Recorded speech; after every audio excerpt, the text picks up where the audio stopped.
प्रवास बोलेंगे। बिल्कुल गलत, इसको कहेंगे ओरिजिन।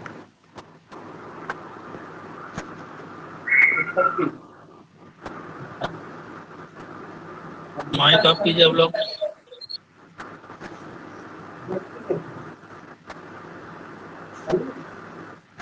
गंतव्य या गंतव्य ये कहते हैं, ठीक है। जो जा रहा, माइक ऑफ कीजिए रजनी। जाने की क्रिया को ही प्रवास कहते हैं, ठीक है। जाने की क्रिया ही प्रवास है। लेकिन जहां से जाया जा रहा है, प्लेस ए पे जा रहा है और प्लेस बी को जा रहा है, तो प्लेस ए पर जाने की घटना क्या कहलाएगी? उत्प्रवास।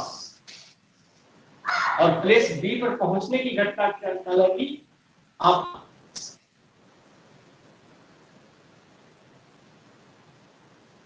उत्प्रवास को इंग्लिश में क्या कहते हैं? एमिग्रेशन। और अप्रवास को क्या कहते हैं? इमिग्रेशन, ठीक है।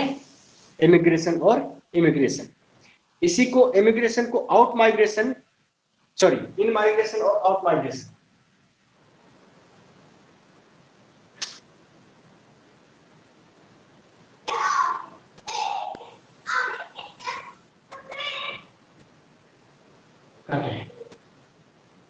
अब जो जाने वाला व्यक्ति है, ठीक है, इमिग्रेंट्स कहलाएगा।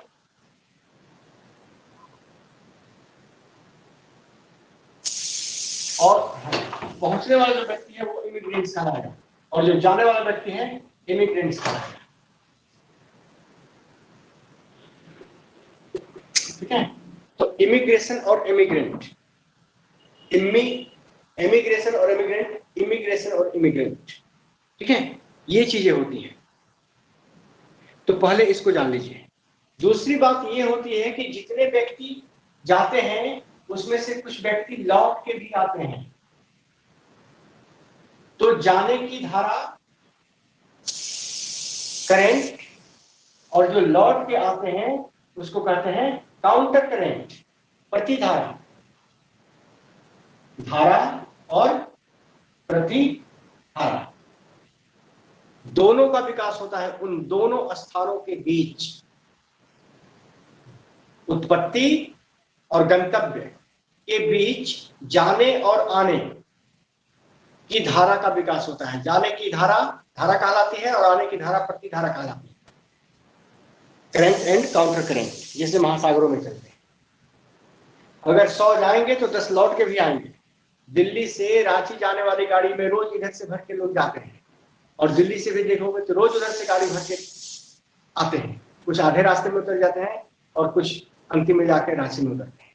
तो जाने वालों की संख्या गाड़ी भर के है, लेकिन आने वालों की संख्या गाड़ी भर के नहीं होती, थोड़ी कम होती है, ठीक है। लेकिन ये धारा और प्रतिधारा का क्रम लगातार चलता है। तो बेसिक पहले वर्ड्स को ध्यान में देख लीजिए। यहां से भी क्वेश्चन पूछे जाते हैं कि जिस स्थान पर लोग जाते हैं उस स्थान पर उनको क्या कहते हैं, और जिस स्थान से जाते हैं उस स्थान पर उनको क्या कहते हैं। तो जिस स्थान से जाते हैं तो स्थान को तो ओरिजिन कहेंगे, और जिस स्थान पर जाते हैं उसको डेस्टिनेशन कहेंगे। जिस ओरिजिन प्लेस से जाने वाला व्यक्ति एमिग्रेंट्स कहलाएगा, और गंतव्य स्थल पर जाने वाला व्यक्ति इमिग्रेंट कहलाएगा। जाने की क्रिया इमिग्रेशन कहलाएगी, उत्प्रवासन या उत्प्रवास, और पहुंचने की क्रिया अप्रवास कहलाएगी, इमिग्रेशन, ठीक है।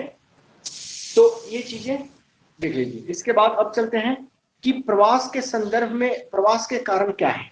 इनके कारणों को देखते हुए कई लोगों ने अलग अलग सिद्धांतों का प्रतिपादन किया है, ठीक है। प्रवास इसमें कई तरह के होते हैं। पहले तो अलग, हाँ इसमें सर कौन प्रवास का संज्ञा किसने दिया था सर, डेफिनेशन सर?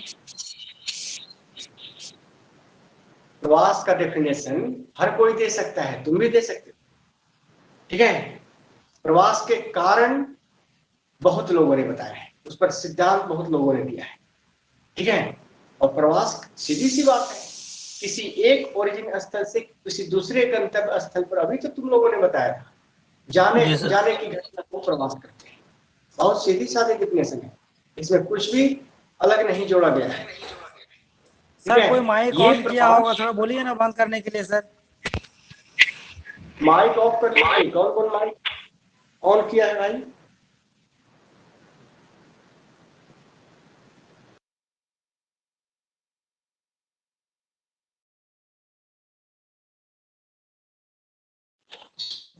तो मैं बोल रहा था कि जाने की, हाँ थोड़ा आगे बढ़ते हैं। टाइप को अगर हम देखें तो ये दो तरह के होते हैं बेसिकली, एक अंतःदेशीय और दूसरा अंतरादेशीय या अंतरराष्ट्रीय। ठीक है, ये देश की सीमा के भीतर होता है, सीमा के अंदर, और ये देश सीमा से बाहर। ठीक है, ये बेसिक क्लासिफिकेशन है। अब देश की सीमा के अंदर होगा तो ये कई तरह का होता है। एक तो गांव से गांव, गांव से गांव, दूसरा गांव से शहर, ठीक है, तीसरा शहर से शहर, और चौथा है तुम्हारा शहर से गांव। जो गांव से गांव होता है, इंडिया में सबसे ज्यादा प्रवास गांव से गांव को पाया जाता है। और ये प्रश्न कई बार पूछा है कि सर्वाधिक प्रवास किस तरह का है, तो गांव से गांव का प्रवास है। क्यों है? क्योंकि भारत में लड़कियों की जब शादी हो जाती है, ठीक है, तो ये शादी होने के बाद अपने ससुराल चली जाती है, यानी दूसरे गांव चली जाती है। ठीक है, इसलिए शादी के कारण, शादी के कारण होने वाला जो प्रवास है सबसे बड़ा प्रवास है इंडिया में। ठीक है, इसके बाद है गांव से शहर। इसमें युवाओं का प्रवास होता है।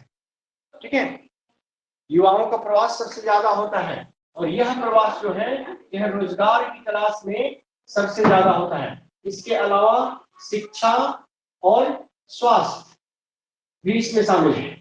ठीक है, तो गांव से शहर के जो प्रवास है उसमें रोजगार की तलाश में तो इसमें महिलाएं शामिल हैं और इसमें युवा वर्ग शामिल है। ठीक है, युवाओं का प्रवास है गांव से शहर।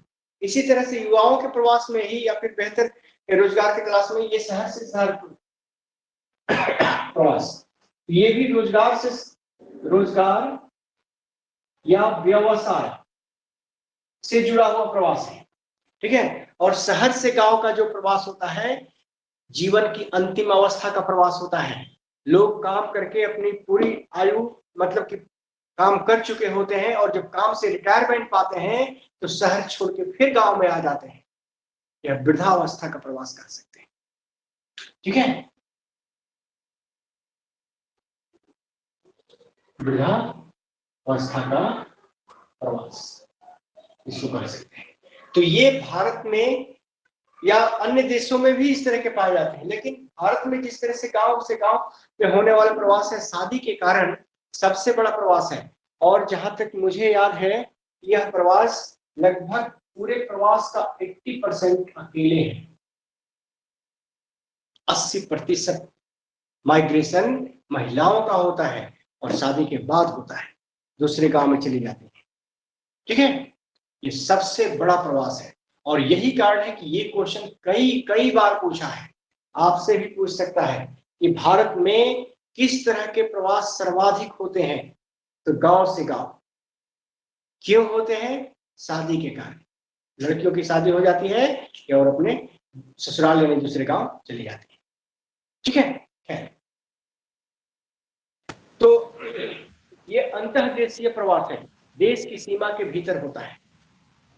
दूसरा है अंतरराष्ट्रीय या अंतरादेशीय, जो देश की सीमा के बाहर होता है। इसमें अगर इंडिया को देखें तो सर्वाधिक प्रवास जो है वो है प्रतिभा पलायन का। सर्वाधिक प्रवास प्रतिभा पलायन का है। और आज के डेट में अधिकांश सॉफ्टवेयर इंजीनियर, डॉक्टर, ये सारे के सारे दूसरे देशों में चले जाते हैं, बेहतर पेमेंट की तलाश में, रोजगार की तलाश में नहीं, बेहतर पेमेंट की तलाश में। ठीक है, इसके अलावा हाँ, बेहतर पेमेंट की तलाश में जाते हैं। इसके अलावा बहुत सारे प्रवास इसमें शिक्षा से संबंधित भी हैं। बहुत सारे प्रवास आपका क्या कहते हैं कि सेमिनार और इस सब के चलते भी हैं। ठीक है, स्वास्थ्य के भी चलते हैं। तो ये अंतर्राष्ट्रीय प्रवास के हैं। अब रहा सवाल कि इन प्रवास को अगर हम देखें बेसिकली, तो प्रवास के सबसे बड़े कारण क्या है? तो कारण की अगर हम बात करें, सबसे बड़ा कारण जो है, अगर शादी को हटा दिया जाए, महिलाओं की शादी को हटा दिया जाए, लेकिन भारत है तो लड़कियों की शादी सबसे बड़ा प्रवास का कारण है। लेकिन इसको जब कारण की तलाश में हम पढ़ते हैं तो किताबों में तुम देखना कि इग्नोर कर दिया जाता है, जबकि सबसे बड़ा प्रवास तो इन्हीं का है, तो कारण भी इन्हीं से जुड़ेगा ना जी। दूसरा कारण जो है वो है रोजगार। रोजगार की तलाश में प्रवास सबसे ज्यादा होते हैं। तीसरा कारण जो है वो है शिक्षा। शिक्षा है, स्वास्थ्य है। ठीक है, शिक्षा स्वास्थ्य है। अब रोहिंग्या शरणार्थी इंडिया में आए हुए हैं बर्मा से भाग के, तो वहां से भगाए गए। ठीक है, उनको इंडिया में शरण मिल गया, लेकिन इंडिया के लोगों को भगाया नहीं जाता है। ऐसा नहीं है कि इंडियंस किसी दूसरे देश में जाके शरण मांग रहे हैं। ठीक है, तो इंडिया एक गंतव्य स्थल है बहुत सारे लोगों के लिए, जिस तरह से ब्रिटेन भी एक बहुत बड़ा गंतव्य स्थल है। ठीक है, तो ये बेसिक कारण है जो प्रवास को बढ़ावा देते हैं। ठीक है, अब इन्हीं कारणों को कई लोगों ने अलग अलग सिद्धांतों के द्वारा प्रतिपादित किया है। इसे क्या आपने लिख लिया है? Yes sir. अगर नहीं,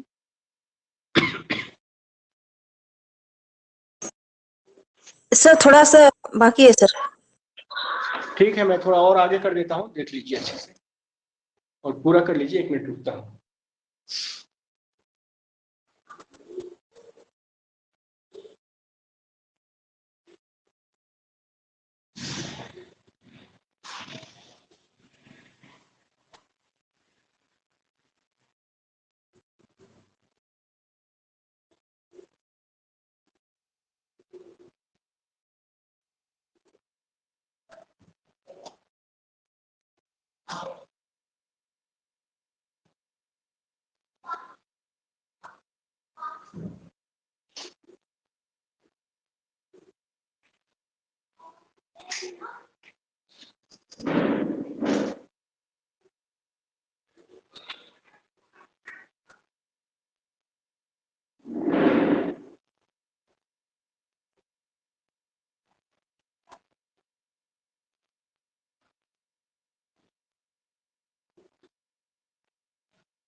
हो गया हो तो बताएं।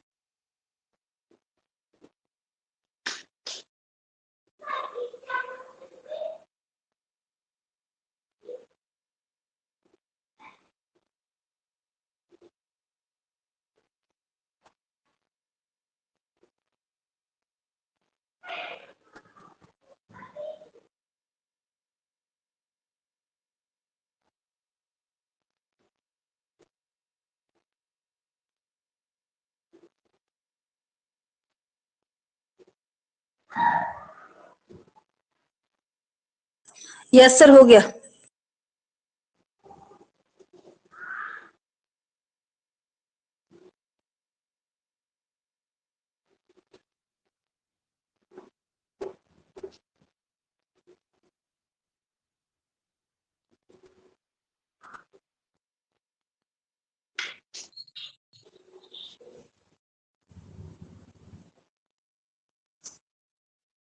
अब अब आते हैं थ्योरी ऑफ माइग्रेशन, प्रवास के सिद्धांत।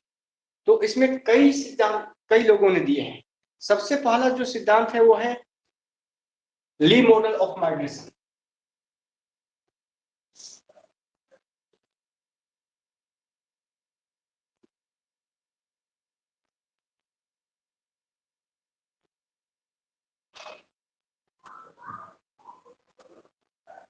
Based on push and pull factors.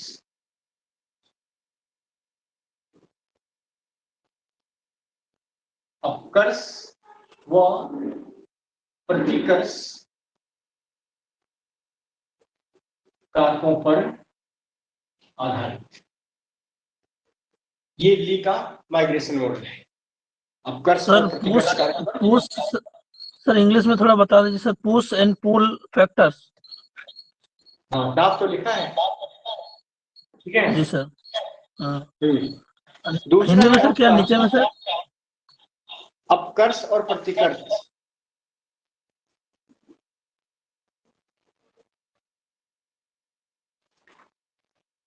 दूसरा जो सिद्धांत है वो है रेवेंस्टीन का प्रवास सिद्धांत, ठीक है।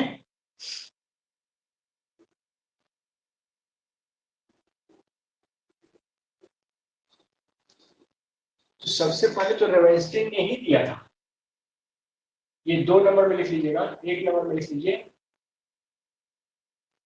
रेवेंस्टीन का प्रवास सिद्धांत, ठीक है।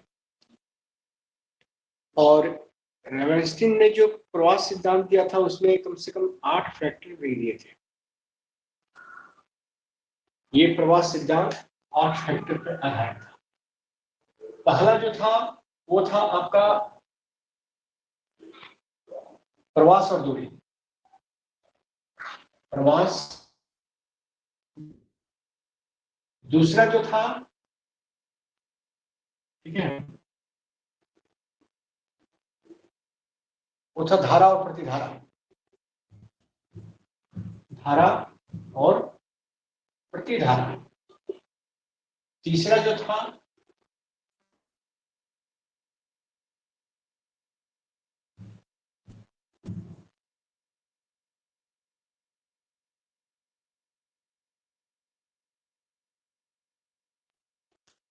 यानी अवस्थाओं में प्रवास का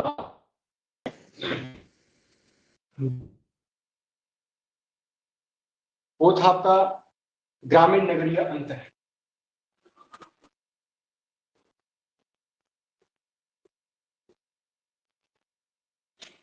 पांचवा जो था तकनीकी और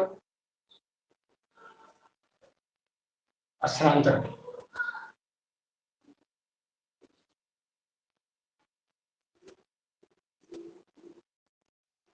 छठा जो था स्त्रियों के का आधिक्य।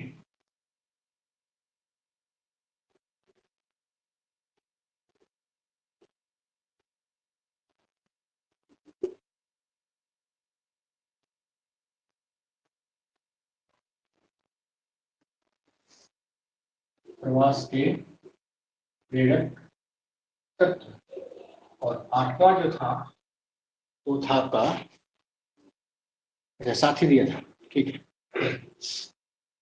ये हो गया रेवेंस्टीन का प्रवास सिद्धांत जो 7 उप सिद्धांतों से संबंधित है। इसके बाद आता है न्यूनतम प्रवास सिद्धांत, या फिर ये कहिए कि क्रिस्टोफर का अंतराली अवसर सिद्धांत।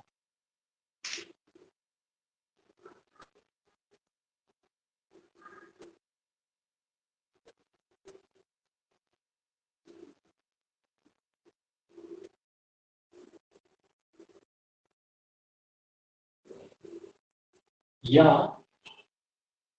इसी को कहते हैं मध्यवर्ती अवसर सिद्धांत। सर 6 नंबर क्या है स्त्रियों का?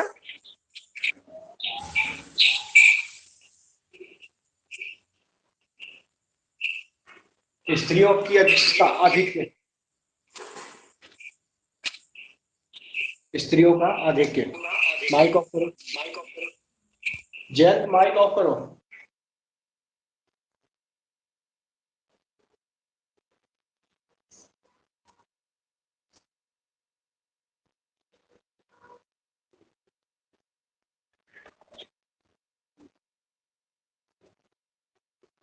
तीन नंबर सर क्या है स्टफर का अंतर?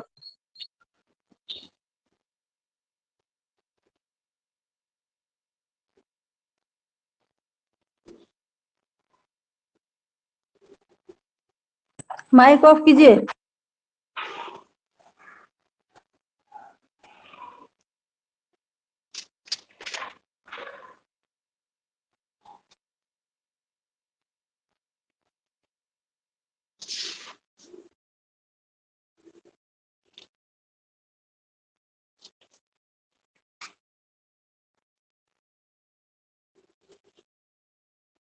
पांचवा है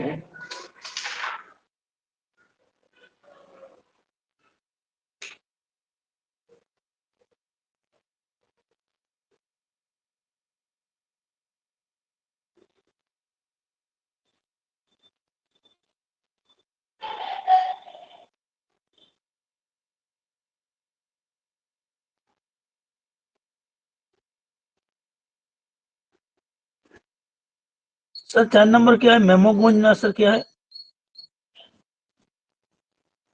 सही तो पढ़ रहे हो तुम, फिर पूछ रहे हो कि मेमोगुंज क्या है। मेमोगुंजे का ग्राम स्थानांतरण प्रणाली साफ सुथरा पढ़ रहे हो, फिर भी पूछ रहे हो तुम। और साफ साफ लिखा है मैंने, पूछने की कोई जरूरत नहीं है।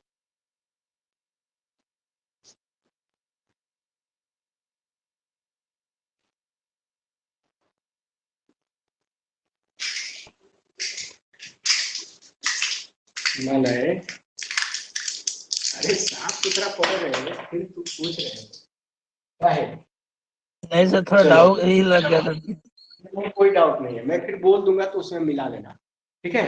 मैं भी थोड़ा इसको क्या कहते हैं कि इसमें बिखरे हुए हैं। हाँ, तो पहले लिखो जो तुमको समझ में आता है, फिर मैं बोलूंगा। एक तरफ से बोलूंगा, ऐसे नहीं मिटाऊंगा, घबराओ मत, ठीक है।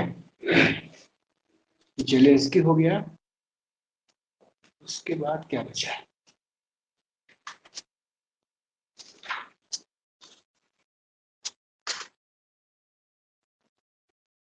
जेलेंस्की, हाँ, न्यूनतम प्रयास था, ये था तुम्हारा जीव का।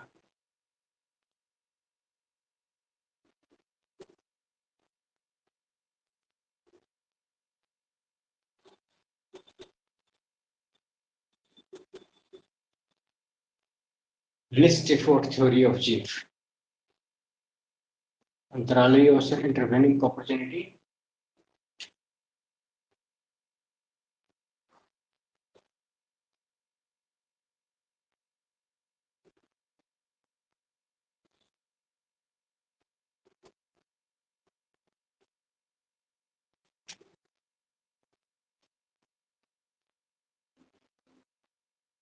जेलेंस्की को 6 हुआ, हाँ 6। इसके बाद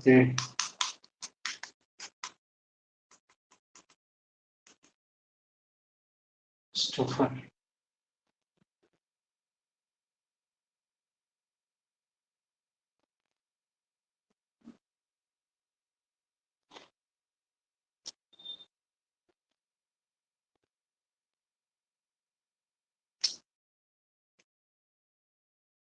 हाँ चलो अब एक बार देख लो फिर से। पहला नंबर था रेवेंस्टीन का प्रवास सिद्धांत, जिसमें 8 उप तत्व थे, फैक्टर्स थे, जिसके आधार पर वो उसने प्रवास की व्याख्या की थी कि ये प्रवास क्यों होता है। पहला था प्रवास और दूरी, अगर दूरी बढ़ेगी तो प्रवास घटेगा। अधिकतर प्रवास जो होते हैं छोटी दूरी के होते हैं, साफ कहा इसके अनुसार। दूसरा इसमें बताया कि धारा और प्रतिधारा, यानी अगर ए स्थान से बी स्थान को प्रवास लोग हो रहे हैं सैकड़ों की संख्या में, तो बी स्थान से भी ए स्थान की ओर प्रति प्रवास होगा।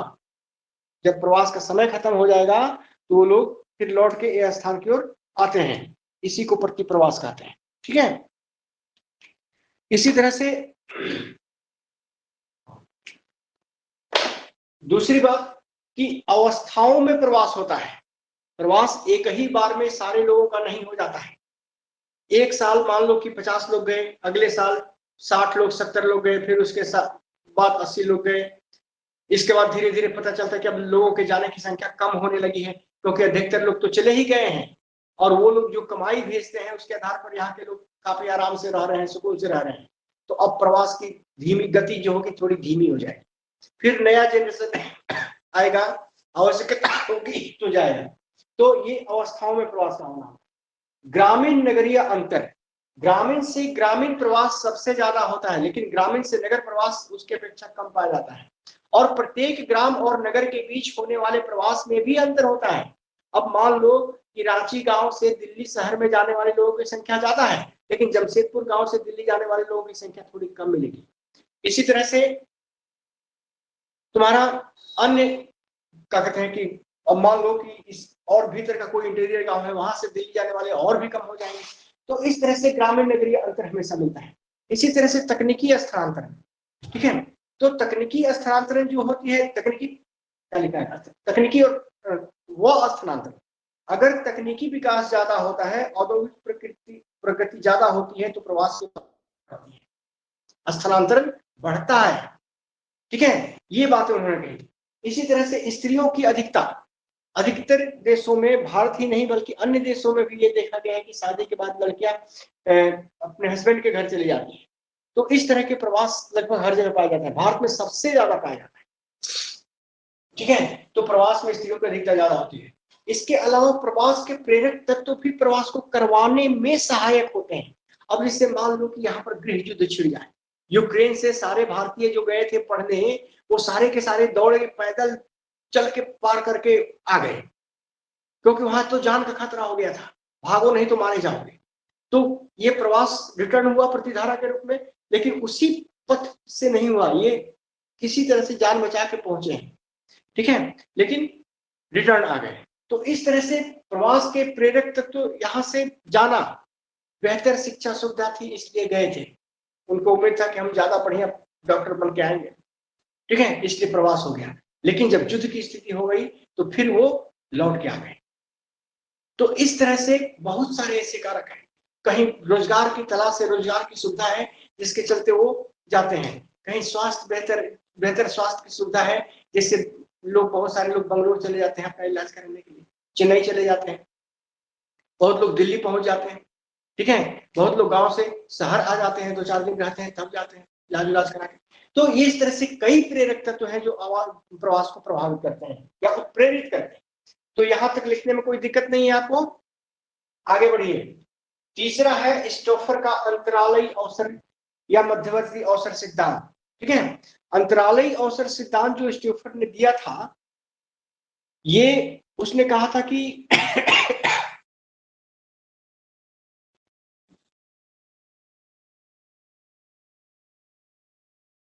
हाँ, एक निश्चित दूरी पर अवसर की उपलब्धता जितनी ज्यादा होगी, प्रवास उतना ही ज्यादा होगा। लेकिन अगर दूरी की मात्रा बढ़ा दी जाए, भले अवसर ज्यादा हो और दूरी बहुत लंबी हो और जाना कठिन हो, तो प्रवास उतना ज्यादा नहीं होगा, ठीक है। ये बात उसने कही थी, तो इसी को उसने अंतरालयी अवसर बताया था, ठीक है, इंटरवेनिंग अपॉर्चुनिटी। तो जितना ज्यादा अवसर उत्पन्न होगा उतना ज्यादा प्रवास होगा, ये बात सही है, ठीक है। लेकिन फिर भी दूरी इस प्रवास को प्रभावित करेगी। लेकिन आज के डेट में दूरी प्रवास का बहुत बड़ा कारण नहीं रह गई है या प्रभावित नहीं कर पाती है, क्योंकि डिस्टेंस आज के डेट में इतना आसान हो गया है दूरी तय करना, हवाई साधनों के द्वारा, ठीक है, या रेलों के द्वारा भी इतनी ज्यादा गाड़ियां चल गई हैं, भाड़ा सस्ता हो गया है कि लोग प्रवास कर जाते हैं। बस थोड़ा सा पैसा इकट्ठा किया, निकल लिया, जाके फिर वहां तुरंत रोजगार पकड़ लिया। तो इस तरह से दूरी अब उतना ज्यादा मायने नहीं रखती है। अब मायने ये रखता है कि रोजगार की उपलब्धता क्या है या रोजगार प्राप्ति के अवसर क्या है। तो खैर, जितना ज्यादा होगा अवसर उतना ही ज्यादा प्रवास होगा, ये स्टोफर ने ये सिद्धांत दिया था। मेबोगुंजे का ग्राम स्थानांतरण प्रणाली, इसने कहा कि ग्राम में जैसे ही रोजगार की कमी पड़ जाती है, लोग स्थानांतरित होते हैं उस ओर जहां रोजगार की सुविधा, ठीक है। जेलेंस्की का गतिशीलता संक्रमण मॉडल, ठीक है। तो ये जनसांख्यिकी मॉडल और गतिशीलता मॉडल में संबंध है। संबंध ये है कि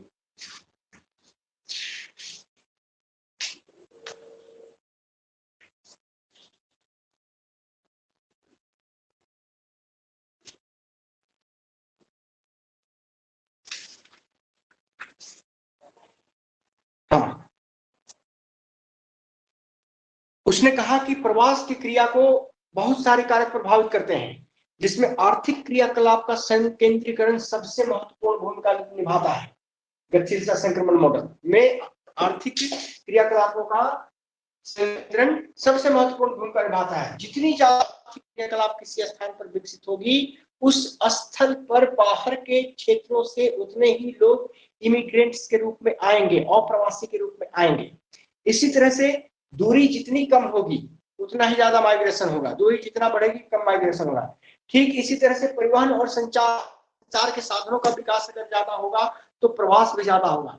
ठीक इसी तरह से विज्ञान और प्रौद्योगिकी का विकास अगर ज्यादा होगा तो प्रवास ज्यादा होगा। ये सारी चीजें एक अवस्था में संक्रमण क्रिएट कर देती है, मतलब परिवर्तन की ओर वो अवस्था होने लगती है। अब जैसे जमशेदपुर में मान लो कि कोई तकनीकी विकास नहीं हुआ है, कोई औद्योगिक विकास नहीं हुआ है, या फिर रामगढ़ ले लो। रामगढ़ तो सुने हो ना, रांची के बगल का जिला। Yes sir. या गुमला ले लो, बहुत पिछड़ा जिला है, लेकिन गुमला में हमको लोहा एस्क मिल जाता है, वहां कई फैक्ट्रियां लग जाती हैं, उसके आधार पर अन्य फैक्ट्रियां लग जाती हैं, बगल में चूना पत्थर भी मिल जाता है, वहां सीमेंट उद्योग भी स्थापित होने लगता है। धीरे धीरे लोग उसकी ओर अग्रसर हो जाएंगे। काहे भाई, तो वहां रोजगार के बहुत ज्यादा अवसर है, बड़ा लोगों का जरूरत है वहां काम करने के लिए। चारों तरफ से लोग गुमला पहुंचेंगे। ये किसके कारण हुआ?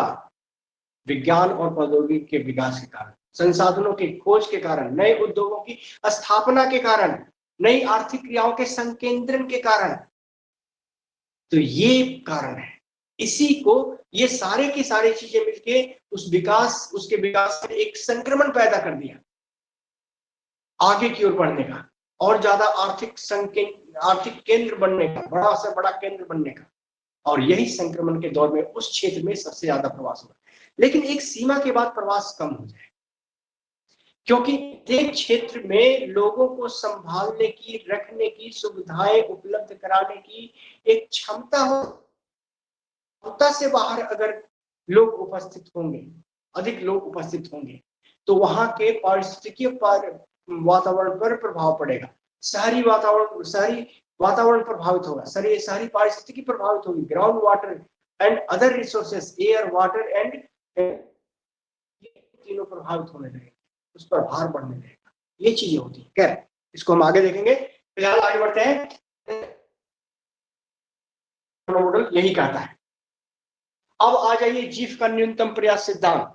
सबसे पहले इसी ने थ्योरी दी थी और बताया था, यह गुरुत्वाकर्षण के सिद्धांत पर आधारित था। जेके जीफ, हाँ जेके जीफ, ठीक है। और बताया था कि जिस तरह से गुरुत्व मॉडल में, हाँ क्या कहते हैं कि प्रवास और दूरी में विपरीत संबंध होंगे। जैसे जैसे दूरी बढ़ेगी प्रवास घटेगा, ठीक है। लेकिन अगर अपॉर्चुनिटी बढ़ती है तो प्रवास बढ़ेगा, ठीक है। तो खैर, ये दूरी पर प्रभाव होता है कि जितना, मतलब कि ज्यादा दूरी होगी, प्रवास के प्रयास उतने ही होंगे, ठीक है। तो इन्होंने भी दिया था।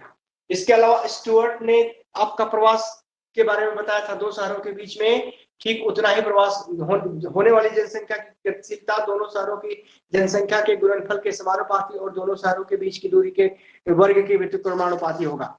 ये आपको पिछली क्लास में भी था, ठीक है। और ये दूरी ह्रास लागू होता है। इसी गुरुत्व मॉडल को एवर्स्टीन हुआ, इसके बाद रोयली दिया, नहीं रोयली का नहीं हुआ है। सर आवाज थोड़ा कट कट कर आ रहा है, आवाज क्लियर नहीं है सर। Royally model. ठीक है, रॉयली का गुरुत्व मॉडल ये कहता है कि किसी भी दो शहरों के बीच होने वाला प्रवास दोनों शहरों की जनसंख्या के गुणनफल के समानुपाती होगा और दो शहरों की बीच की दूरी के वर्ग के व्युत्क्रमानुपाती होगा।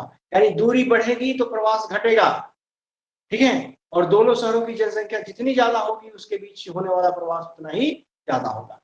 इसी सिद्धांत को स्टुअर्ट ने भी आगे चलकर मैथमेटिकल तरीके से प्रूव किया था। ठीक है, स्टुअर्ट ने समर्थन किया था। ठीक है, ये आप मात्रात्मक क्रांति में पढ़ चुके हैं। सबसे पहले लेकिन गुरुत्व पर आधारित ये सिद्धांत रॉयली ने दिया था। पहला छूट ही गया था, नहीं ये पहला हो गया था। दूसरा ली का model of migration, that is based on the push and pull factor. ठीक है, ये अपकर्ष और प्रतिकर्ष, दरवाजा लगा होता है उस पर लिखा होता है पुश या फिर पुल। अगर पुल लगा होता है तो आप ठेलते हैं दरवाजा को और अंदर घुस जाते हैं, और अगर पुश लगा है तो खींचते हैं अपनी ओर और क्या कहते हैं, खींचते हैं, उसमें धक्का लगाते हैं, उसमें धक्का लगाते हैं, उसमें खींचते हैं। तो खींचने का मतलब हुआ उसमें आकर्षण है, और ठेलने का मतलब हुआ उसमें प्रतिकर्षण बल लगा रहे हैं। यहां भी प्रवास को आकर्षित करने और प्रतिकर्षित करने के दो कारक हैं। यही कहा था आपका ली ने, ठीक है, कि किसी भी उद्गम स्थल और गंतव्य स्थल पर प्रतिकर्षित करने वाले कारक जब तक मौजूद नहीं हो प्रवास संभव नहीं है। अगर किसी गांव में रोजगार की कमी है, खेत की कमी है, जमीन ना हो, हमारे पास रोजगार ना हो, रहने के लिए घर भी ना हो, तो हम क्या उस गांव में रहेंगे? नहीं रहेंगे। सीमावर्ती आज कट रही है सर। नहीं, अगर मान लीजिए सर आवाज क्लियर नहीं आ रही है सर।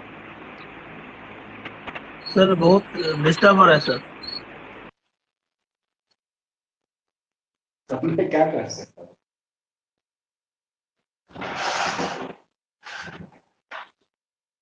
चलो वेट कर लो। क्या अभी आवाज जा रही है? अभी ठीक है सर। अभी ठीक है? हाँ यस सर। चलो ठीक है। तो मैं बोल रहा था कि अगर किसी स्थान कोई स्थान माइक ऑफ करो इमलेश। कैसे कटने लगी सर? ये नेटवर्क प्रॉब्लम है जी, इसमें कोई नहीं कुछ कर पाएगा। थोड़ा सा या तो वेट कर लेते हैं, ठीक है। तुम लोगों की आवाज लेकिन एकदम साफ आ रही है। इमलेश माइक ऑफ सर कीजिए। मेरा वाईफाई लगा हुआ है सर। आपके साथ प्रॉब्लम है सर, इसलिए नहीं आती है। माइक ऑफ कीजिए।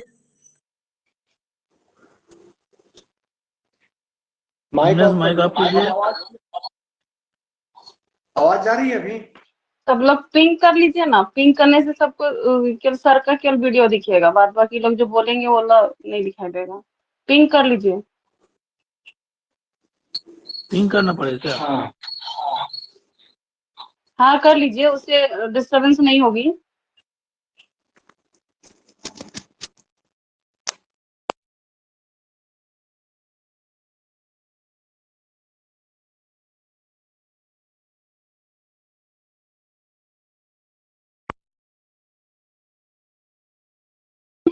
सर आप म्यूट हो गए हैं पूरे।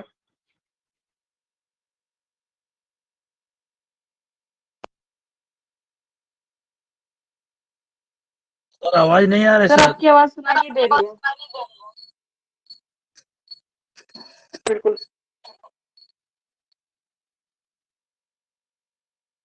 क्या अभी भी आवाज नहीं जा रही है? आ रहा है सर। यमेश जी अब आ रही है सर। माइक ऑफ कीजिए।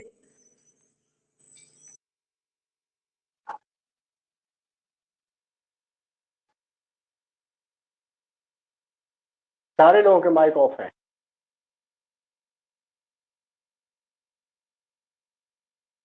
सर यमुनेश जी का नहीं है, उनका तो माइक ऑन है। सर मेरा अब ऑफ मेरी है आवाज सर, मेरा ऑफ है सर। हाँ तो आप ही का तो बोला स्क्रीन में नाम पिंक कर लीजिए ना, पिंक कर लीजिए। पिन कीजिए, सारा प्रॉब्लम का सॉल्यूशन हो जाएगा। यमुना जी का ही तो स्क्रीन पे नाम आ रहा है और कुछ दिखाई नहीं दे रहा है। सर को पिन कीजिए ना, फिर किसी का नहीं दिखेगा। अरे बड़ी, रुक जा रुक जा।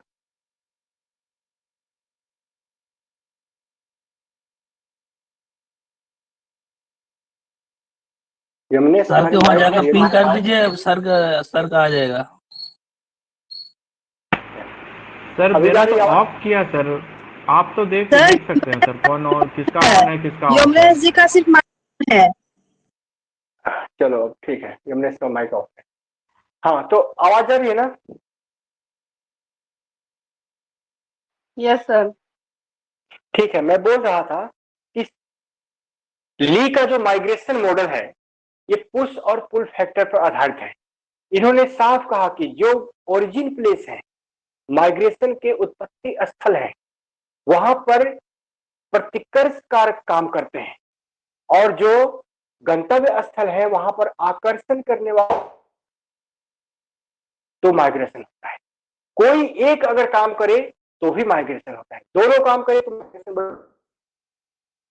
अब रहा सवाल कि प्रतिकर्ष कारक क्या है, तो प्रतिकर्ष कारक में कई कारक शामिल हैं, जैसे आपका आर्थिक कारक है, राजनीतिक कारक है, सामाजिक विकास, ठीक है, शिक्षा, ठीक है, तो डेमोग्राफिक फैक्टर्स, ठीक है, जैसे पॉपुलेशन ग्रोथ रेट किस पर बहुत ज्यादा हो, यंग एज स्ट्रक्चर ज्यादा हो, इसी तरह से लैंड अवेलेबिलिटी, एजुकेशनल इंस्टीट्यूशन ये सारे के सारे कम हो तो उस स्थान से लोग बाहर की ओर जाएंगे, या फिर उस स्थान की ओर जाएंगे जहां पर लैंड अवेलेबिलिटी ज्यादा हो, रोजगार के अवसर ज्यादा हो, पॉपुलेशन ग्रोथ रेट कम हो, जनसंख्या कम। ठीक है, अब मान लो कि एक ही गांव में एकदम घरे में घर बना रहा है तो काफी कम पैक्ट हो जाते हैं, लोगों को फैलने के लिए जगह नहीं मिलता है, बैठने के लिए भी जगह है कम पड़ने लगती है दिनों दिन। तो ऐसे में लोग जो सक्षम वो क्या करते हैं कि अपना गांव छोड़ देते हैं, घर रहता है बेचते नहीं है, कभी कभी बेच भी देते हैं और किसी बाहर गांव से बाहर जो जमीन है उनकी पड़ी हुई वहां पर जाकर घर बना देते हैं कि बड़ा फैल रहेगा, बड़ा सुकून से रहेंगे। ठीक है, तो इस तरह से या फिर किसी दूसरे गांव में चले जाते हैं, उन्हीं का कोई कहीं और दूसरा गांव होता है तो वहां चले जाते हैं। तो या फिर हाँ, अब यहाँ पे पुराने वाले गांव पे एक भाई रह जाता है जो देखने के लिए और सारे भाई दूसरे शहर में गांव में चले जाते हैं और वहां जाकर अपना घर बनाते हैं। तो इस तरह से ये एक कारक काम करते हैं। इसी तरह से दूसरा फैक्टर इकोनॉमिकल फैक्टर होता है। अगर मान लो कि कृषि के क्षेत्र की कमी पड़ गई, व्यवसाय इस क्षेत्र में बहुत कम विकसित हो सकते हैं, रोजगार की संभावनाएं कम है, तो ये सारे कारक उत्प्रेरित करते हैं कि आप यहाँ से निकलो और उस स्थान की ओर जाओ जहां पर अन्य कृषि कार्य की सुविधाएं आपको मिल सके, रोजगार के अवसर मिल सके या फिर अन्य व्यवसाय करने के अवसर मिल सके। आप उस प्लेस को छोड़ देते हैं और उस स्थान पर चले जाते हो जहां इनकी सुविधाएं मौजूद है, यानी ये रोजगार पहले से मौजूद है। ठीक है, ठीक इसी तरह से इकोलॉजिकल फैक्टर भी है। अब मान लो कि कांगड़ा घाटी में हर साल भूस्खलन होने लगे और सारे के सारे गांव दबने लगे, तो क्या लोग रहना पसंद करेंगे? नहीं करेंगे। धीरे धीरे वहां से सारी घाटी खाली हो जाएगी और लोग उस स्थान को चले जाएंगे जहां सुरक्षित रह सकते हो। तो प्राकृतिक आपदाएं भी इसको उत्प्रेरित करती है। इसी तरह से मान लो कि सारा का सारा ग्राउंड वाटर पोल्यूटेड हो जाए, तो क्या उस ग्राउंड वाटर पे जिंदा रहने के लिए लोग बचेंगे? नहीं। इसलिए लोग अपनी जान बचाने के लिए उस क्षेत्र को ही छोड़ के चले जाएंगे। ठीक है, इसी तरह से अगर जंगल में आग लग जाए तो भीतरी क्षेत्र जहां से कि जानवर या मानव जो है वो नहीं निकल सकता है, वहां जल के खत्म हो सकता है, लेकिन जितने लोग भागने की स्थिति में है, निकलने की स्थिति में, वहां से निकल जाएंगे, अपना घर द्वार लेके बाहर की ओर हो जाए। तो इस तरह से प्राकृतिक आपदाएं उत्प्रेरित करती हैं उस स्थान से उत्प्रवासन के लिए। ठीक है, वहां से बाहर निकलने के लिए। ठीक है, ये चीजें हैं। तो ये सारे कारक हैं जो प्रेरित करते हैं, पुश करते हैं कि बाहर निकलो। अब शहर को देख लीजिए या फिर गंतव्य स्थल को देख लीजिए, क्यों आकर्षित करते हैं?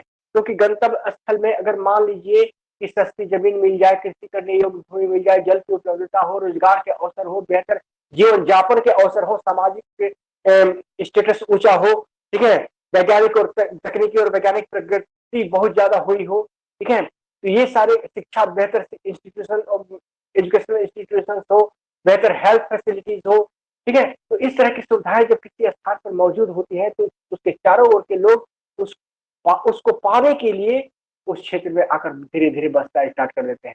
बाद में पता चलता है कि यहाँ तो भीड़ बहुत ज्यादा होती, जैसे मुंबई, दिल्ली, कोलकाता, चेन्नई, ठीक है, तो ये मेगा टाउन्स हो गए हैं, यहाँ बहुत ज्यादा भीड़ हो गई है।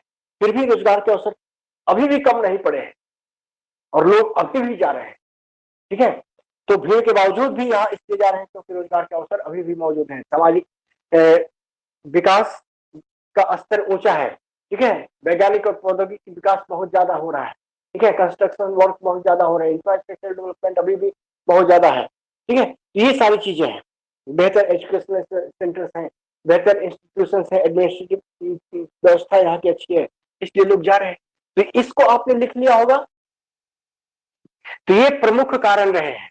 यहां से आपको दो तरह से क्वेश्चन पूछा जाएगा। पहला कि निम्न में से कौन प्रवास का कारण नहीं है, या कौन कौन प्रवास के कारण है, पहला क्वेश्चन याद रहेगा। दूसरा ये पूछा जाएगा कि प्रवास के ये सारे सिद्धांत जो दिए गए हैं, कौन सा सिद्धांत किसने दिया था, ठीक है। अब जैसे ली का माइग्रेशन मॉडल किस पर आधारित है, तो पुश एंड पुल फैक्टर पर आधारित है। इसी तरह से रेवेंस्टीन का प्रवास सिद्धांत जो है 7 फैक्टरों पर आधारित है। प्रवास दूरी, धारा प्रतिधारा, प्रवास का अवस्थाओं में होना, ग्रामीण नगरीय अंतर, तकनीकी और स्थानांतरण, महिलाओं का की अधिकता और प्रवास के प्रेरक तत्व, ठीक है। सबसे पहले रेवेंस्टीन ने ही प्रवास का सिद्धांत दिया था, इसके बाद ली आते हैं, ठीक है। इसके बाद स्टोफर का अंतरालयी अवसर सिद्धांत है, इंटरवेनिंग अपॉर्चुनिटी, ठीक है। मोबिलिटी का ग्राम स्थानांतरण है। जेलिंस्की का गतिशीलता संक्रमण मॉडल है। गतिशीलता संक्रमण मॉडल यानी कि मोबिलिटी ट्रांजिशन मॉडल, इसका इंग्लिश भी लिख लीजिए।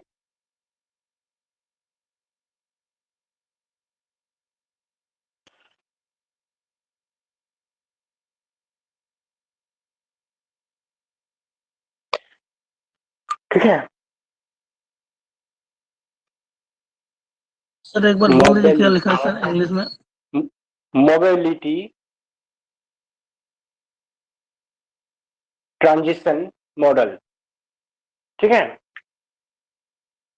लिस्ट इफोर्ट थ्योरी,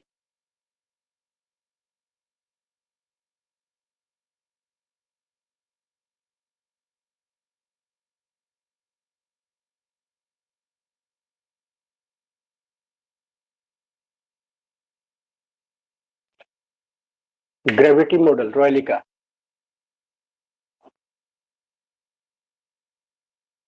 ठीक है, ग्रेविटी मॉडल। तो यहां से क्वेश्चन दूसरा जो आएगा वो बड़ा महत्वपूर्ण है। वो ये है कि ये पूछेगा आपसे कि gravity model match the column दे देगा, ठीक है। एक तरफ देगा Reilly, Zipf, Zelinsky, Reilly, Zipf, Zelinsky और स्टोफर। इसको मैं ऊपर बिठा दूं, आ जाइए एक बार करके देख लेते हैं, ठीक है। क्वेश्चन है मैच द कॉलम। पहला नंबर स्टोफर, दूसरा नंबर रॉयली, ठीक है, तीसरा नंबर जेलिंस्की और चौथा नंबर दे दिया है आपका जीफ। मैच करें,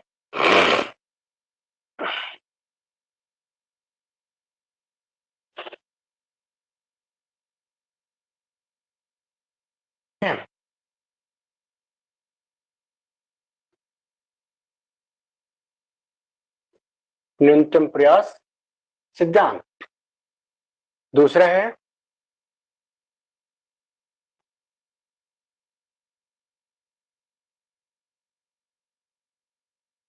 गतिशीलता संक्रमण,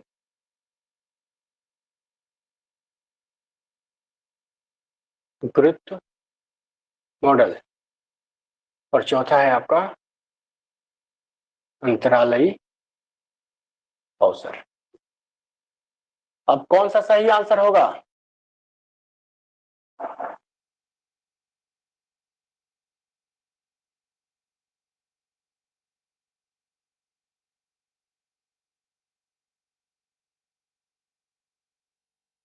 सर 3 नंबर 4 नंबर क्या लिखा है सर?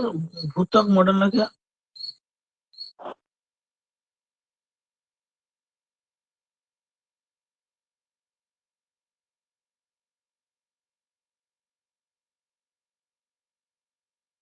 माइक ऑफ कीजिए। सही आंसर क्या होगा? इधर एक एक दो आंसर तीन चार Stouffer royal sorry Zelensky sir, zip दिया हुआ है और इधर ABCD, इसको इससे मिलाना है। कौन किस में मिलेगा उसका ऑप्शन यहाँ पर दे दिया गया है। ए नंबर में एक तरफ से क्रम से है 1 2 3 4, बी नंबर में 4 3 2 1 है, सी नंबर में 2 1 4 3 है। यानी ए के साथ 1 होगा कि बी के साथ 2 होगा कि सी के साथ 3 होगा, डी के साथ 4 होगा, या फिर बी नंबर ए के साथ 4 होगा, बी के साथ 3 होगा, सी के साथ 2 होगा या डी के साथ 1 होगा। ठीक है, या फिर ए के साथ सी नंबर कर रहा है, ए के साथ 2 होगा, बी के साथ 1 होगा या सी के साथ 4 होगा। ये तो मैच का कॉलम आप जानते हैं ना। तो सही आंसर क्या है? ये सर जानते हैं। क्या? हाँ, तो उसी के आधार पर सेकेंड करना होगा। है। बी होगा सर। बी तो गलत आंसर है। BCBA कौन कौन बोला? कौन कौन बोला जी? सर। नाम बताओ। बी नंबर में नाम बताइए कौन कौन है। सर एक का डी होगा, BCBA। अरे भाई, आप लोगों का नाम शो नहीं कर रहा है बोलने पे मेरे में। 3 नंबर क्या लिखा है सर? वो वाला भूतत्व मॉडल। अब देखिए क्वेश्चन सीधा अब आइए, पिछला क्या लिखा था मैं भूल गया हूँ। माइक अब ऑफ कीजिए आप लोग। ब्लैक बोर्ड देखिए, सही आंसर बताइए। सर DCBA होगा। एक का डी, सेकंड का सी, थर्ड का बी, फोर्थ का ए। नाम क्या है? सर मधु। मधु। हमें लगता है मधु तुम पिछली क्लास की हो मेरी, यस सर। और बीच में इस लगातार तुम नहीं की थी क्या? यस सर, मेरा एमएड में एडमिशन हो गया था तो मैं रीजनल भुवनेश्वर चली गई थी। हाँ हाँ, याद आ रहा है, क्योंकि एक दिन उस टाइम मैं लिस्ट बीएड मुझे कर रही मिली। थी सर। हाँ, पुरानी लिस्ट मिली थी और तुम्हारा नाम उसमें मैंने देखा था, तो मैं याद है कि ये तो तुम्हें यस हो। सर, मैं उस टाइम बीएड कर रही थी और मेरा एमएड में एडमिशन हुआ था। चलो, अभी तुम्हारा स्कोर बढ़िया जा रहा है, सबसे अच्छा तुम्हारा ही जा रहा है। एलिजाबेथ, तुम भी पिछली क्लास किए थे मेरे, क्या मैं सही बोल रहा हूँ? पतंजलि में? नहीं, मेरा ये क्लास है। अच्छा, ये पहली बार है ये क्लास? जी। चलिए ठीक है। आपका कोई कांटेक्ट नहीं था तो थोड़ा छोड़ दीजिएगा मेरे व्हाट्सएप पे, ताकि अन्य चीजें मैं शेयर कर सकूं आप। सर ठीक है। सुलेखा, तुम्हारा आंसर क्या है? B sir. गुड। कविता?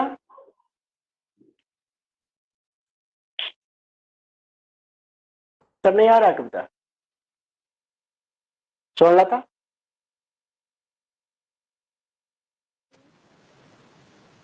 क्या आप लोग प्रेजेंट हो क्लास में?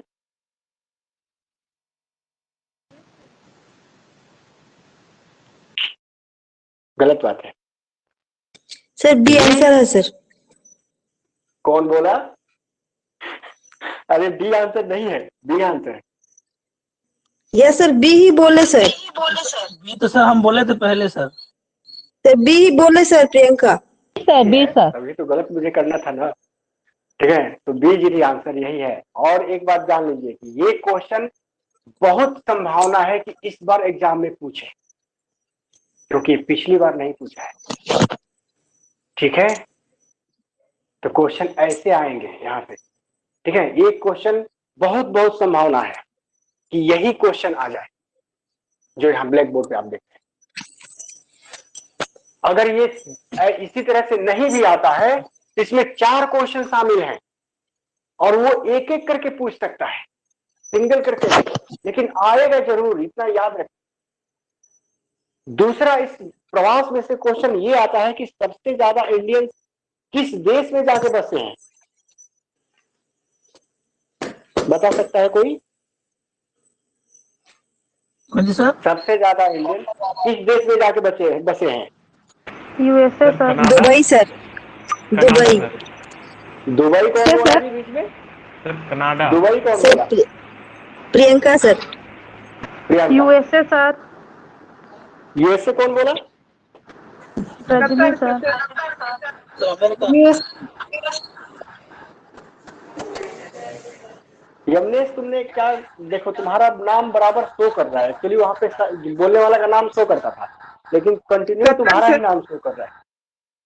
अच्छा चलो ठीक है, सही आंसर जान लीजिए। यहाँ सबसे ज्यादा गलतियां होती, मैं भी शुरुआती दौर में यहाँ गलती करके आया था, ठीक है।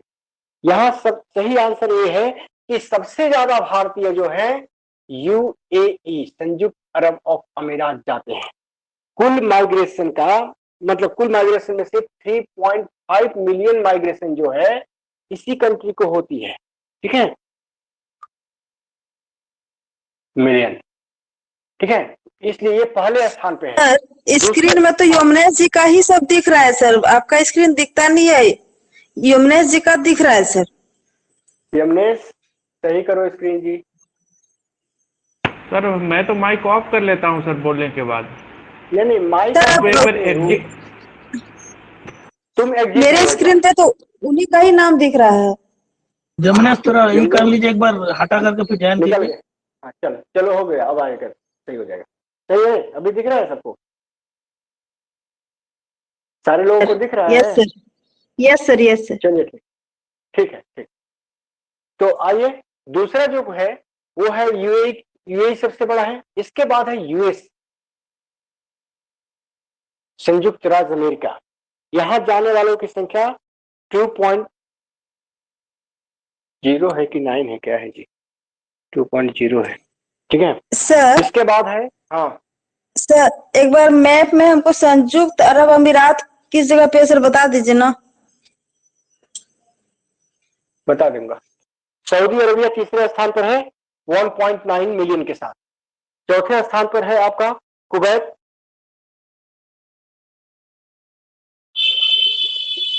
ये है 1.0। पांचवें स्थान पर है आपका कतर, नहीं ओमान है, ये है 0.7। 4 नंबर सर क्या है? 1 number sir? 4 number Kuwait, 5 number Oman, ठीक है। छठा है यूके, यूनाइटेड किंगडम, ठीक है, यहां भी 0.7 मिलियन लोग जाते हैं। और सातवां है आपका कतर, यहां पर जाते हैं 0.6। तो ये आपका भारत, जितने प्रवासी भारतीय हैं उसकी संख्या है जो सबसे ज्यादा कहां कहां जाते हैं ये बताता है। और ये क्वेश्चन आज के डेट में रिसेंटली बहुत ज्यादा पूछा जा रहा है, इसलिए आप इसको थोड़ा बढ़िया से तैयार कर लेंगे, इसमें कोई गलती नहीं होनी चाहिए। और ये रिसेंट डेटा भी है, ठीक है। सर 3 नंबर में क्या लिखे सर? सर्वाधिक भारतीयों का गंतव्य स्थल, सऊदी अरब। डेस्टिनेशन, सऊदी अरब, यूनाइटेड अरब अमीरात। इधर 3 नंबर में सऊदी अरब लिखा है, 4 में कुवैत, 5वां है ओमान, छठा है यूनाइटेड किंगडम, 7वां है कतर, ठीक है।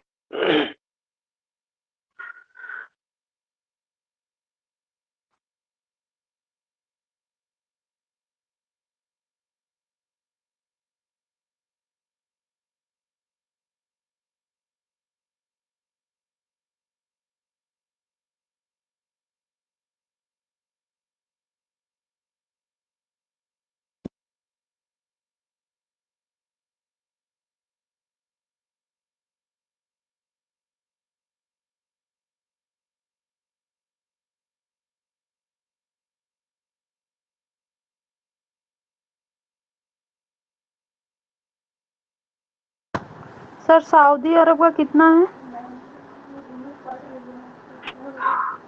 1.9। ठीक है सर, थैंक।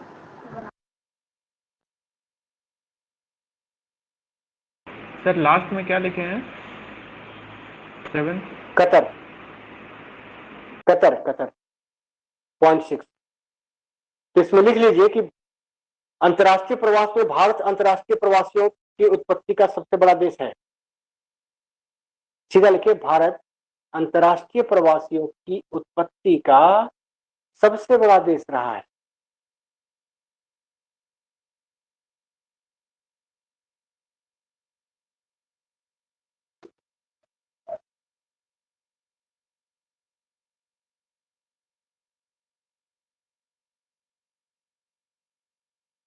जिसके कुल कुल भारतीय प्रवासियों की संख्या 17.5 मिलियन है। कुल भारतीय अंतर्राष्ट्रीय प्रवासियों की संख्या, भारत के अंतर्राष्ट्रीय प्रवासियों की संख्या 17.5 मिलियन है, जबकि 11.8 मिलियन के साथ मैक्सिको दूसरे स्थान पर और 10.7 मिलियन के साथ, यानी कि पूरे विश्व में अगर हम देखें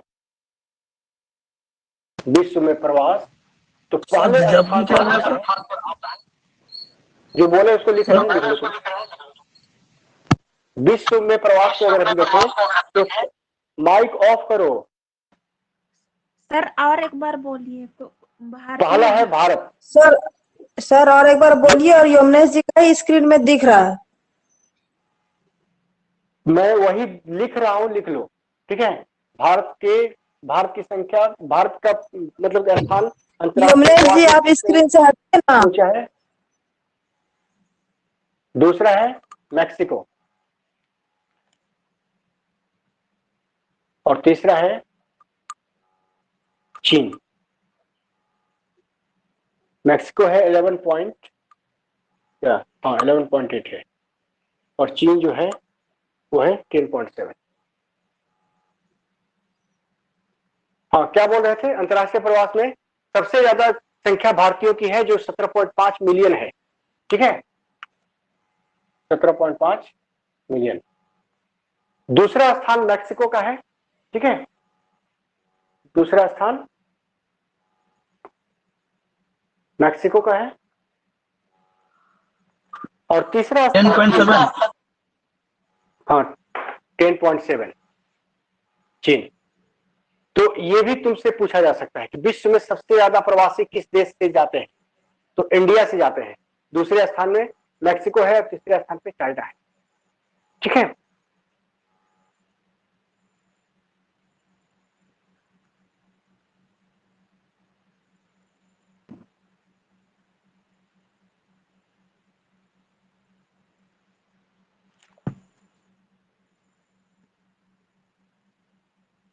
सबसे ज्यादा प्रवासियों के द्वारा सबसे ज्यादा धन किस देश को आता है? यूएसए। किस देश को आता है? सर भारत से सबसे ज्यादा जाता है, तो भारत से ही आता हो, भारत को ही आता होगा सर। भारत को। प्रवासियों से प्राप्त धन के मामले में सबसे ऊपर स्थान पे है भारत, ठीक है। और ये धनराशि है, एक मिनट,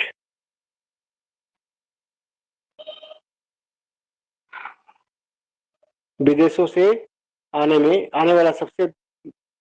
विदेशों से आने वाला सबसे ज्यादा धन भारत को आता है 78.6 बिलियन, 78.6 बिलियन रुपीज, ठीक है। बिलियन रुपीज नहीं, यूएस डॉलर,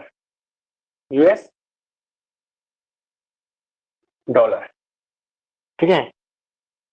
यूएसडी कह लो सीधा, यूएस डॉलर यानी यूएसडी, ठीक है। दूसरे स्थान पर जो है वो है चाइना, और कुल आने वाला धन है 67.4, ठीक है।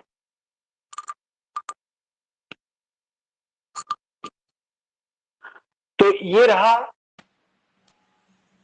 प्रवासियों से प्राप्त धन में स्थान, ठीक है। लेकिन सर्वाधिक प्रवासियों द्वारा सर्वाधिक धन भेजने वाला देश कौन है?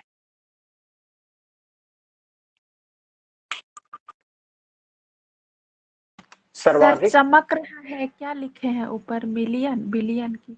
हाँ हाँ, billion dollar, billion US dollar, सर्वाधिक धन प्रेषित करने वाला देश।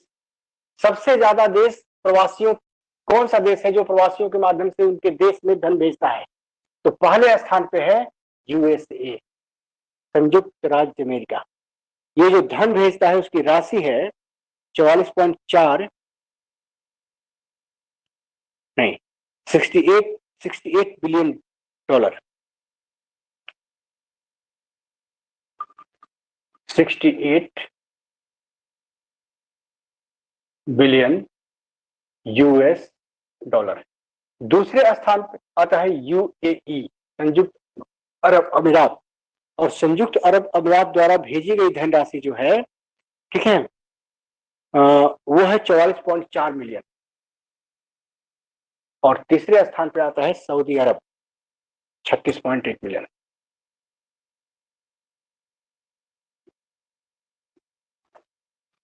तो सर्वाधिक धन भेजने, प्रवासियों के माध्यम से सर्वाधिक धन भेजने वाले देश की ये स्थिति है। तो ये भी क्वेश्चन पूछने लायक है, सबसे ज्यादा धन कौन भेजता है, सबसे ज्यादा धन कौन पाता है, ठीक है। तो ये क्वेश्चन प्रश्न थे। अब रहा सवाल कि इस प्रवास का प्रभाव क्या होता है, ये लिख लिया।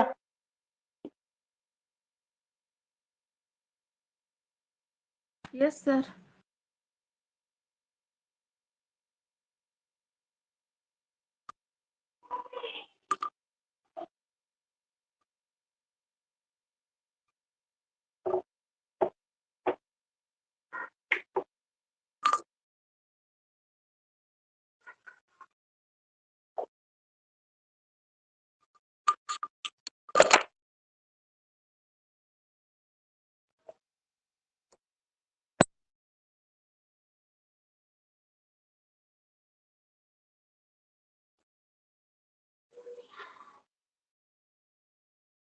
प्रवास के प्रभाव। तो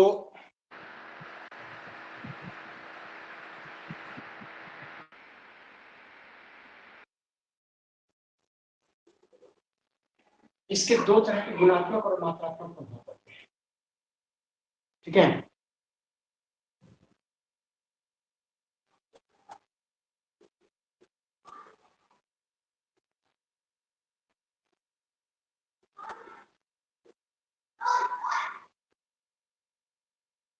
अब मात्रात्मक प्रभाव में तुम देख लो, तो सबसे पहला तुम्हारा ये है कि जनसंख्या वृद्धि जो है, घनत्व वृद्धि, वितरण, लिंगानुपात, इन सभी संगठनों में परिवर्तन।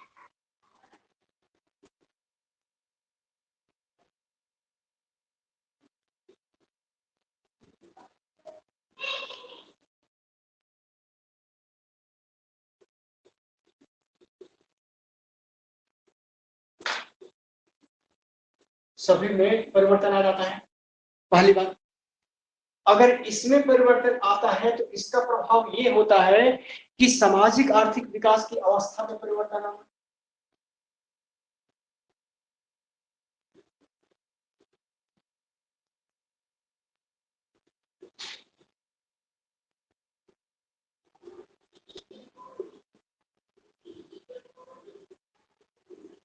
सामाजिक आर्थिक विकास की अवस्था में परिवर्तन आता है, और जब सामाजिक आर्थिक विकास की अवस्था में परिवर्तन आता है तो भविष्य में जो जनसंख्या प्रतिरूप होंगे उसमें परिवर्तन के संकेत मिलते हैं, बदलाव के संकेत मिलने लगते हैं।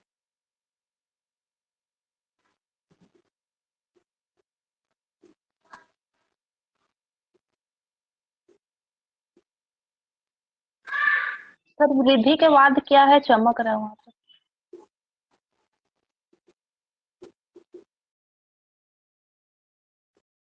लिखने के बाद बता दूंगा, फिलहाल आगे बढ़ो। बदलाव के संकेत मिलते हैं। अगर जनसंख्या प्रतिरूप में बदलाव होने लगे तो संसाधन दोहन की प्रवृत्ति में परिवर्तन आएगा।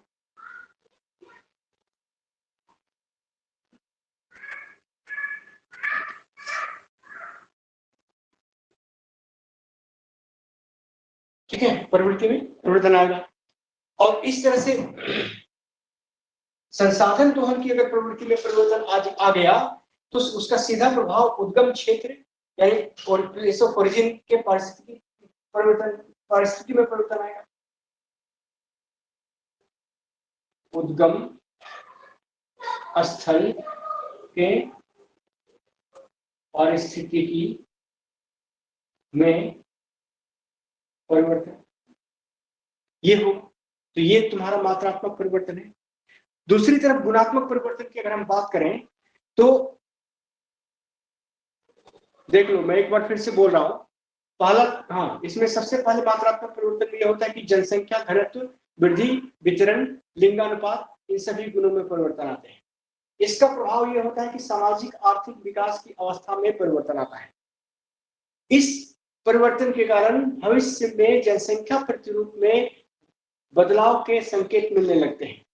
परिणामतः संसाधन दोहन की प्रवृत्ति में परिवर्तन आता है और इसका रिजल्ट ये होता है कि उद्गम स्थल के पारिस्थितिकी में परिवर्तन आने लगते हैं या होने लगते हैं।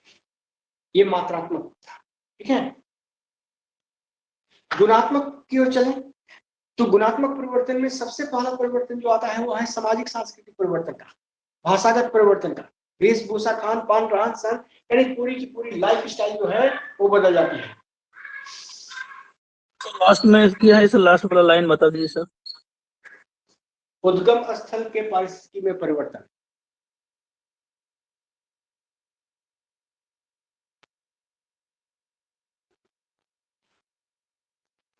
सामाजिक सांस्कृतिक परिवर्तन होते हैं। सामाजिक सांस्कृतिक परिवर्तन के साथ साथ भाषागत परिवर्तन, इसी में भाषागत परिवर्तन होता है, ठीक है। भाषा बदलती है, खान पान, रहन सहन, वेशभूषा,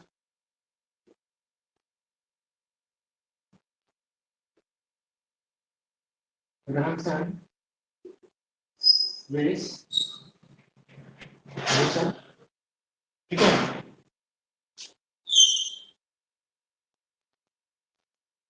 में बदलाव आते हैं।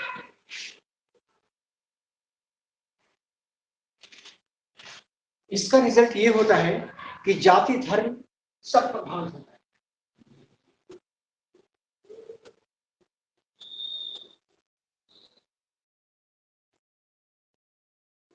जाति और धर्म सब प्रभावित हो जाता है। विभिन्न समुदायों का एक दूसरे के विरोध में खड़ा होना,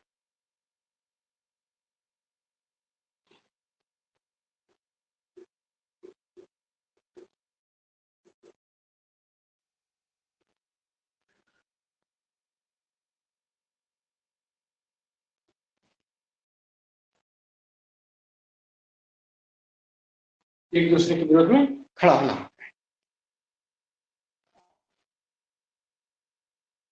और जैसे एक दूसरे के विरोध में खड़ा होंगे तो जातीय दंगे, प्रजातीय दंगे, धार्मिक द्वंद्व, जातीय प्रजातीय धार्मिक द्वंद्व की स्थिति का उत्पन्न होना है।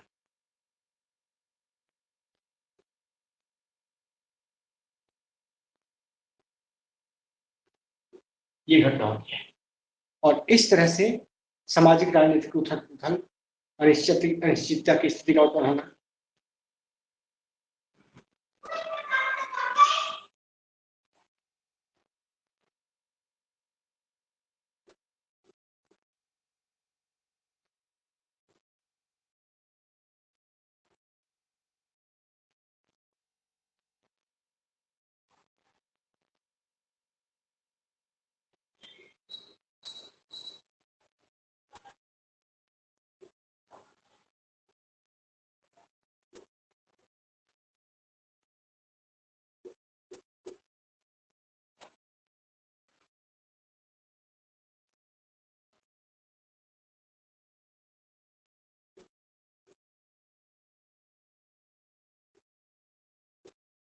इस सारी की सारी असामाजिक घटनाओं में वृद्धि हो जाती है। तो ये इसके प्रभाव होते हैं। तो गुणात्मक प्रभाव में ये कुछ नेगेटिव इफेक्ट थे। पहला था सामाजिक सांस्कृतिक परिवर्तन, जिसका प्रभाव ये होता है कि भाषागत परिवर्तन हो जाता है, खान पान, रहन सहन, वेशभूषा सब में बदलाव देखने को मिलते हैं। परिणाम ये होता है कि जाति और धर्म प्रभावित होने लगते हैं। जैसे जाति और धर्म प्रभावित होते हैं तो विभिन्न समुदाय एक दूसरे के विरोध में भी खड़े होने लगते हैं। जाति प्रजातीय दंगे, धार्मिक द्वंद्व की स्थिति उत्पन्न हो जाती है। सामाजिक राजनीतिक उथल पुथल होना, अनिश्चितता की स्थिति का उत्पन्न होना, असुरक्षा की भावना का होना, ये सारी चीजें होती हैं।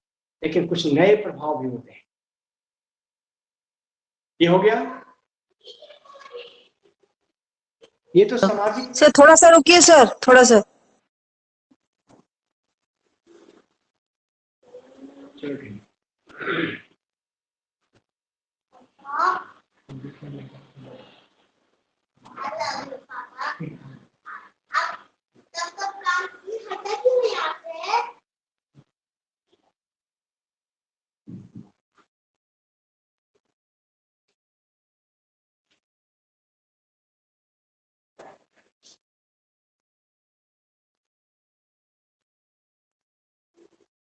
सर इधर लास्ट वाला लाइन थोड़ा बता दीजिए सर।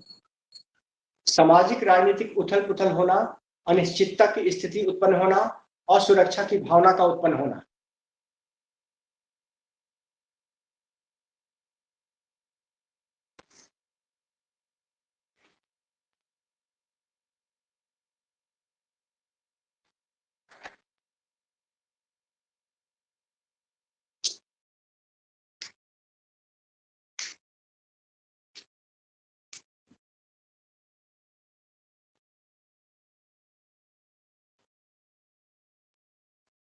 यस सर, हो गया। सारे लोगों का हो गया? Yes sir. ठीक है। अब देखिए, यही गुणात्मक और मात्रात्मक प्रभाव कुछ और रूपों में भी मिलता है। अब जैसे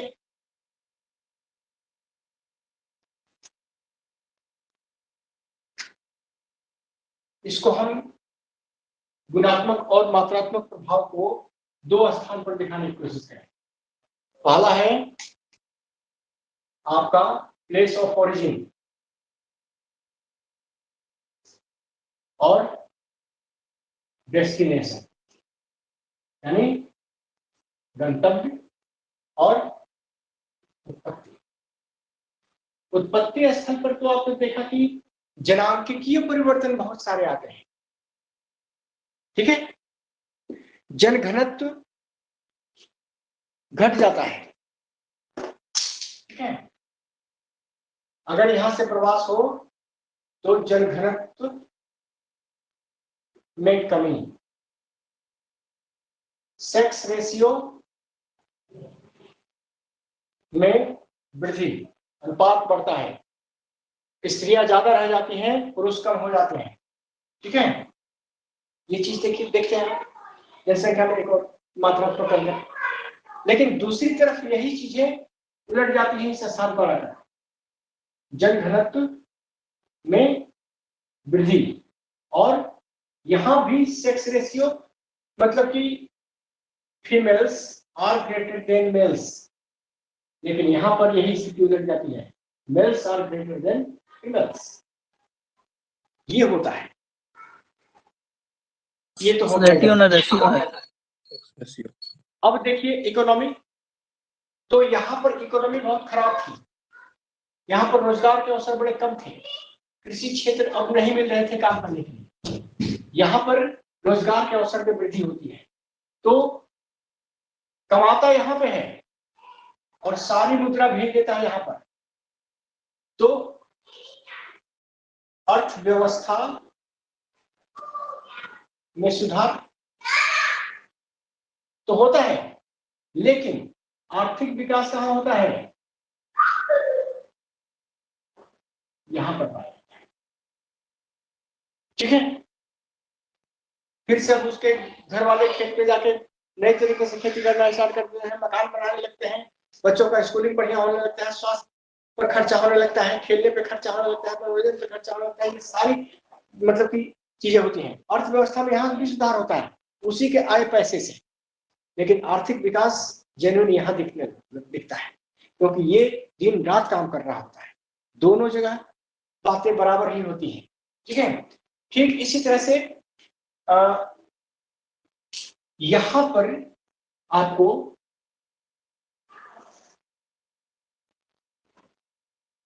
कार्य की अधिकता होती है। यहाँ पर कार्य में सर इधर क्या लिखा सर? कमी, कार्य की अधिकता। ठीक है, कार्य में कमी होती है। ठीक है, इसके अलावा इस क्षेत्र से इस क्षेत्र की ओर इसी को ये होता है हुंडी प्रवाह के कारण। ठीक है, जो पैसा मिलता है, पैसे का प्रवाह गंतव्य ओरिजिनल स्थल की ओर जा रहा है। ठीक है, तो ये सारी चीजें भी देखने को मिलती है। तो तुरंत आर्थिक विकास या सर्वाधिक आर्थिक विकास यहाँ पर दिखता है, लेकिन धीमी गति से आर्थिक विकास जो है इस ओरिजिन स्थल पर होता है। ये सारे प्रभाव होते हैं। इसी तरह के अन्य प्रभाव भी हैं। ठीक है, इसको तुम दिखा सकते हो। तो ये था तुम्हारा प्रवास, और यहाँ से किस तरह के क्वेश्चंस आएंगे ये मैंने आपको बता दिया है। प्रवास क्या है, प्रवास के सिद्धांत क्या है, ठीक है, और आने वाले प्रश्न। तो तैयारी थोड़ा कर लीजिएगा बढ़िया से आप लोग। ठीक है, कल हम कुछ और देखते हैं, जनसंख्या संग्रह, जनसंख्या वृद्धि, ये चक्र है ना जी। जी सर, है सर। हाँ, तो ये चैप्टर से एक क्वेश्चन तो रहेगा ही रहेगा। पॉपुलेशन हो और क्वेश्चन ना हो, ऐसा संभव ही नहीं है। इसको हम लोग कल देखते हैं। ठीक है, किसी को और कुछ बोलना है? Good night sir.